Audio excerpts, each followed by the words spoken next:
couple of days ago, I briefly mentioned this trellis in a build roundup, and I wanted to do a follow-up video where I further break down the design of this structure because I think it's awesome, and I think a lot of people will find it useful to know how to build this or something like it in their own garden. So that's what we're going to do in today's video. And this is built entirely out of 3/4 inch EMT conduit, maker pipe connectors, and it also incorporates cattle panels into it. And we're just going to talk about the different connectors used and the different design techniques in case you want to recreate this exact thing, or if you want to kind of utilize those same techniques and design into something different.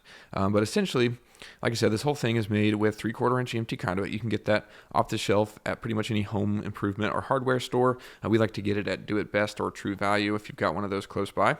And you can customize the dimensions of your conduit frames really easily. You just need a couple of handheld tools, just a measure and marker, and then you need a rotating handheld pipe and tube cutter that you can use to customize the dimensions really easily. And this specific build essentially is just a large box, and it's made to be kind of a walk-through trellis design, which I think is really smart because it kind of gives you the trellising on both rows of plants, but then also has this roof here, which is going to increase the strength of it a lot and allow the plants to grow on top of there. So this is going to become like a walk-through, plant enclosure that you can, grab things off of when it's time to harvest, which is really cool. But essentially here, we'll kind of go through and talk about the different things involved. Essentially, it's kind of similar to what we've been talking about on the channel recently, where it's a box design that you can kind of extend forever and ever. Once you kind of do the technique and start the technique, you can kind of increase that, and I'll talk more about that in a second. But essentially, if we just start with the verticals on the ends, it's going to be the same on both sides, kind of mirrored, where essentially you have these verticals that run all the way up, and then at the very top of those verticals, there is a maker pipe 90-degree connector up here, and that essentially allows you to have the vertical piece running continuously through it, and then you've got the two pieces that terminate in the connector and extend from one side of the other here. And then you've got the other piece that will come out of the other side of the 90 and extend all the way down to another 90-degree connector down there. And it looks like these were kind of, I don't know if maybe you started this and then added on to it later, but essentially it looks like there's two of these garden trellises kind of built side by side instead of extending it forever. He could have done that because of the constraints of a 10-foot piece of conduit, or not entirely sure why, but essentially you could just continue this forever if you wanted to and just kind of add in 4-ways or 180-degree connectors, which I'll talk more about in a second. But essentially that's the main part of the outside of the frame. And then we can also see that he used the 45-degree connectors from maker pipe. And if you're unfamiliar with these connectors, these are something that we manufacture in South Carolina, and they're just made to be a clamp design. You don't have to do any drilling or welding, and they just clamp around the empty conduit, and you use a 5mm hex wrench to secure those in place. But essentially he added these 45-degree braces in the corners just to support the frame and, just to add that bracing, which is always really smart. Of course, did the same thing here and did the same thing going all the way down the frame as well.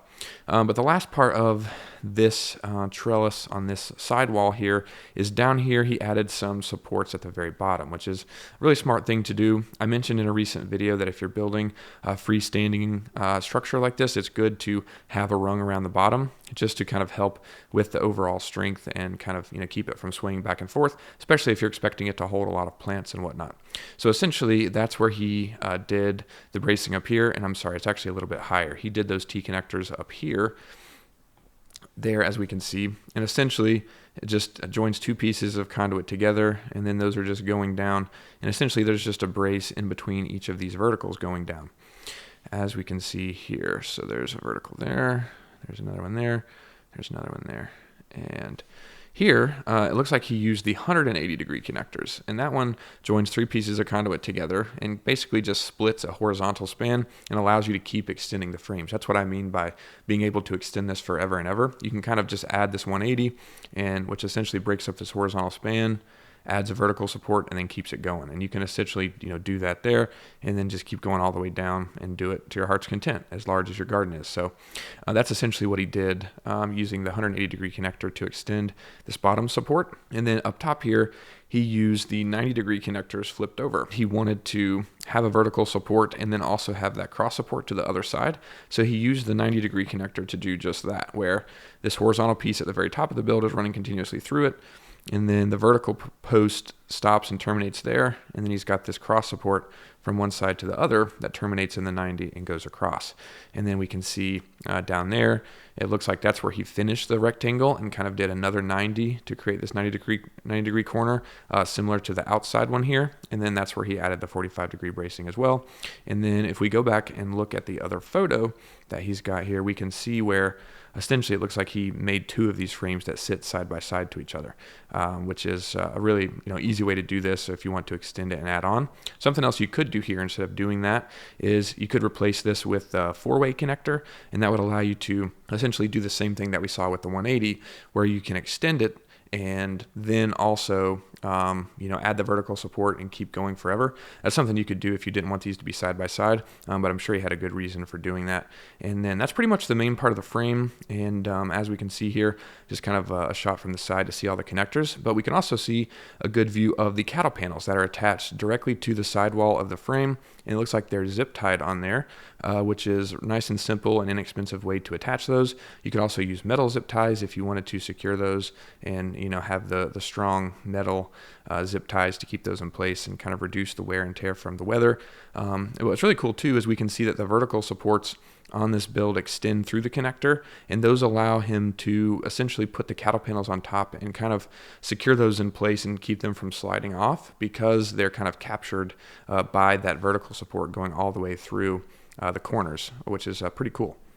And then all in all, this is a pretty simple build overall, just kind of that same design technique. Once you figure out those dimensions of the verticals, you can kind of keep cutting those, and then the same thing for those cross supports down there.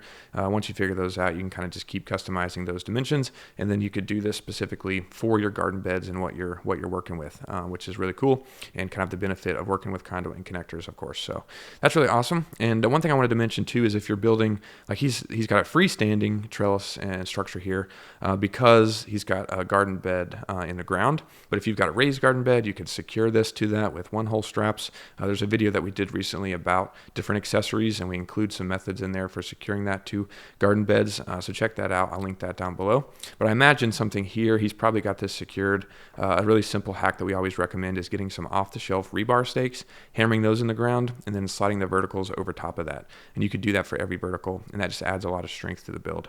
So I imagine he did something like that to keep those in place. But all in all, really great build. Really appreciate Bob sharing this, and hopefully you got some inspiration and ideas from it and enjoyed the video. If you did, leave a like and consider subscribing. Leave any comments or questions down below. I'd be happy to get back to you. Thanks so much for watching. I'll see you in the next one.